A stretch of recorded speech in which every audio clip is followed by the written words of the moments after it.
Čau! Mani sauc Ilze Matīse, un šodien es tev vēlos pastāstīt par nodarbību jaunajām māmiņām Mother to be.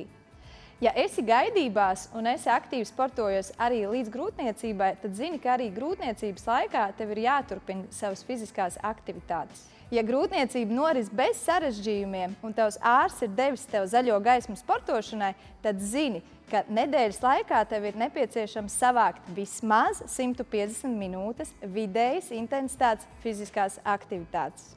Pētījumos pierādīts, ka sportošana grūtniecības laikā samazina risku liekā svara pieaugumam, kā arī mazina pēcdzemdības depresijas simptomus. Rūpējoties par jauno māmiņu labsajūtu, MyFitness sporta klubi tev piedāvā apmeklēt nodarbības Mother to be. Šo nodarbību laikā tu uzlabosi muskuļu spēku, attīstīsi savu līdzsvaru, kā arī izpildīsi dažādus mobilitātes, stiepšanās un relaksācijas vingrinājumus. Tiekamies treniņos!